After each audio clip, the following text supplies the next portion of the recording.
Mula po, Dito, dyan sa bakod na yan, yan. kalsada na po yun, no? Tapos madudugtungan pa po ito ng Oo, kalsada. diretso sa ang programa Mula ito. po dito, sa bakod na to, hanggang doon, school na po yan. Ito pag ano ng school. Papunta po doon ang school, papunta po doon. Donated dito sa barangay. Donated sa barangay. Tatrabahonin ko pa ito para malagyan ng... Tapos banda ron, ando po yung lupa. Ayan, dyan na. Punta po natin. Ito po, bakante po dito, no? Pwede ka din tumuhin ng 5,000, 1,000, depende po sa gusto. 5,000. Pinakamababa dito ang kukuha, 5,000 5,000. square meters. Ibig sabihin nyo nandun po, may nakatira na po doon. Oo.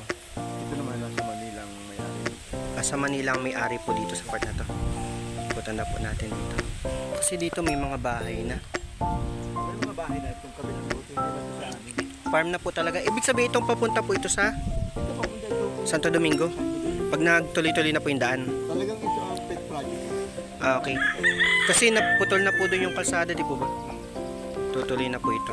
Bali dito po. Alin po yung bakante dito pa? Ang kabilang Ito may bakod, nabili na po ito. Ayan, 1,200 square meters yan. 1,200 square meter. Ayan, ganyan kalaki 1,200 yan. Walang bagod na ito. Tapos ito po, bakante po ito.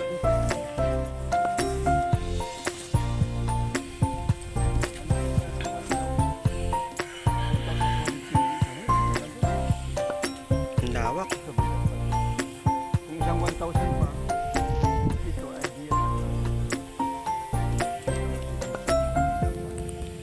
Residential na ano po, no?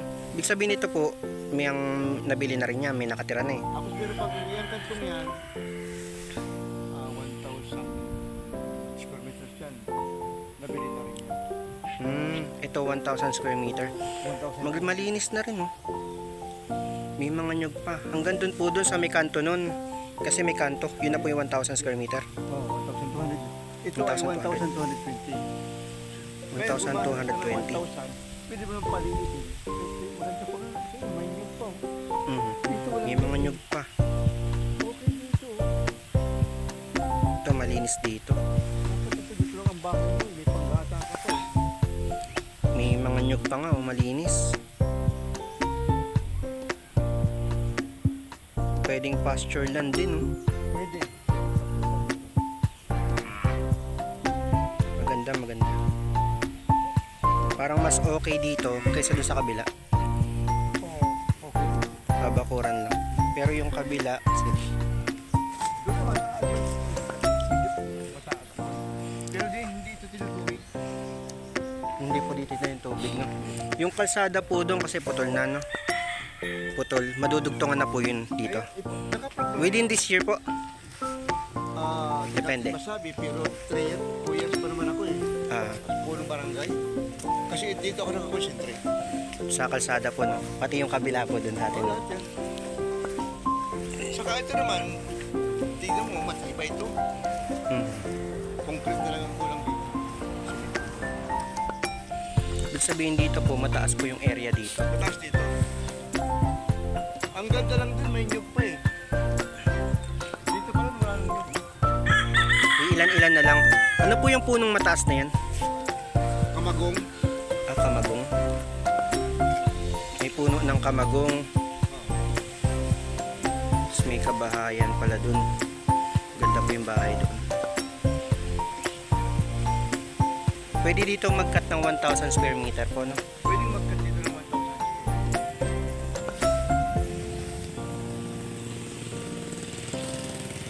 Aray.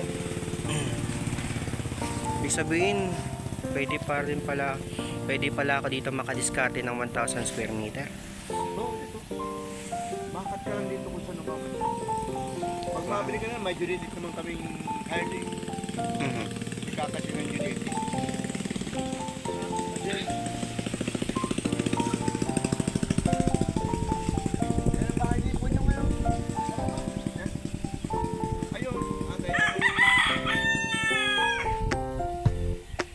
May mga bahay na rin pala dito.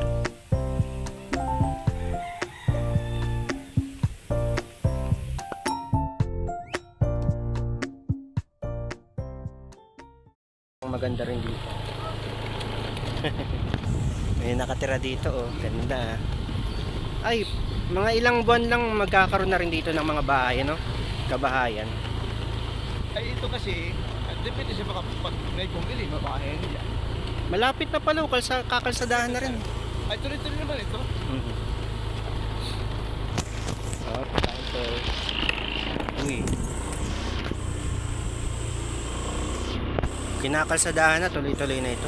Dahil ito kalapit ang kalsada namin. Malawak nga. Ito po yung pinakang standard ng kalsada. Oh, yan talaga. Ano po ito? Yung 5 meters? 5 meters ito, pero ang shouldering na half sa half. Ang 5 meters po, ito na po yun, 2 lanes. Oh, 2.5 ito ay. Ito 5 meters na ito. Apo. Oh, ito 5 Okay. meters. Pero pa yung shouldering na kalahating metro. Eh di ganun din po sa kabila. Oh, ganun dito.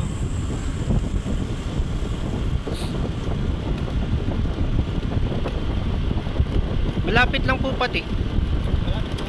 Kabahayan. May mga kabahayan na rin dito. May mga bahay rin dito.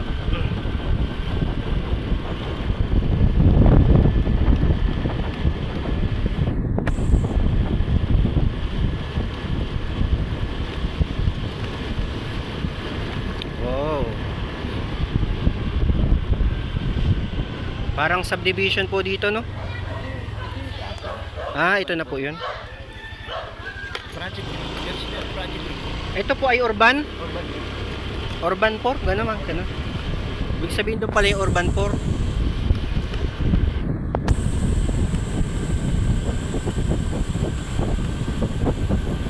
Ito oh. Ito part pa rin po ito ng urban 4. Mga kabahay. Andito pala yung mga kabahayan. Ang urban ko sa project. Dito ka. Bahay. Ito na yung main road natin. Andito na yung main Kalsada road. natin sa main road, mas malaki pa ito. Oo nga, mas malaki pa sa main road yung kalsada. Mas malaki pa eh. Ito na yung sa barangay. Ito, ilang meters na lang bago mag-highway? 500. Mga 500 meters na lang bago po mag-highway, no? Oo. Gusto mo, hawakan ko yung cellphone mo, nag-read yan? Sige po. Oh, punta labas tayo. Pupunta tayo sa highway.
Mula dun sa area, papunta dito, papunta naman sa barangay.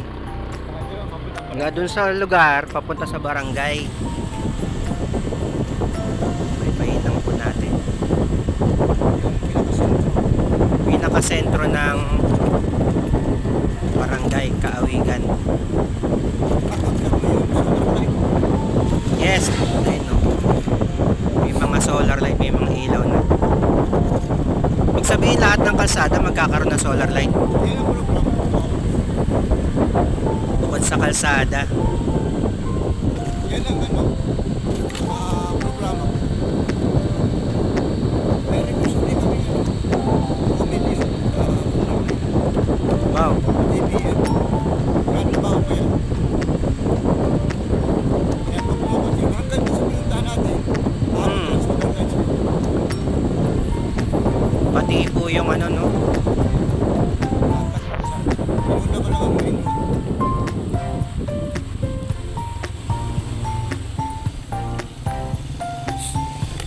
Ayun.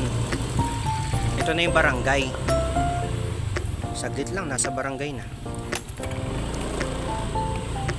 Barangay Hall, Robert Ford Health Center. Health Center. Ito yung mga sa barangay na ito, itong madaling lang. Tapos dito na po yung palabas ng Santa Cruz, papuntang sentro ng Talisay. Tapos, sa labas ka na, San Isidro, Santo Niño. San Isidro, Santo Niño, papunta dito. Pag lumabas ka dito sa highway, San Isidro dito. Santo Domingo Highway. Tapos dito, lusutan naman ng Santa Cruz, papuntang San Vicente. San Vicente. Pag Sa kaliwa ka bayan. bayan, pag nagkaliwa bayan, pag nagkaliwa bayan, pag nagkaliwa. Ito naman po yung daan palabas ng Kaawigan. Kaawigan papuntang bayan, papuntang bayan ng Talisay.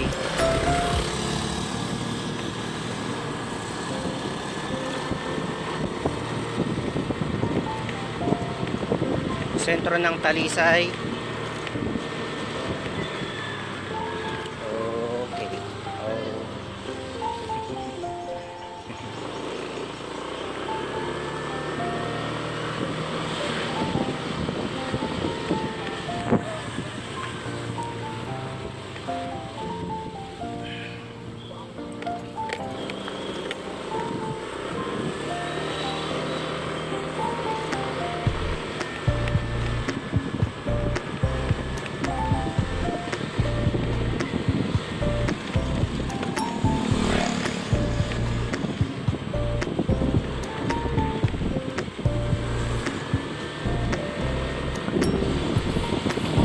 Maraming bahay, maraming kabahayan.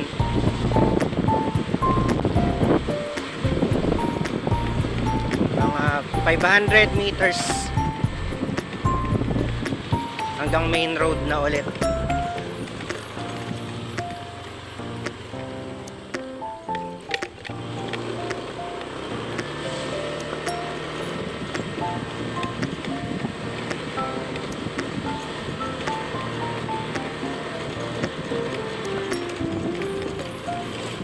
Ayan.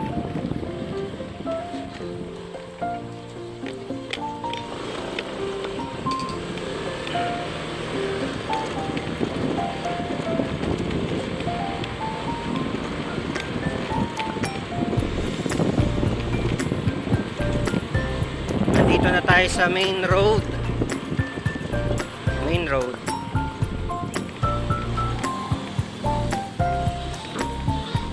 Galing sa barangay puntang Santa Cruz, San Vicente, papuntang sentro ng Talisay, sentro ng Talisay.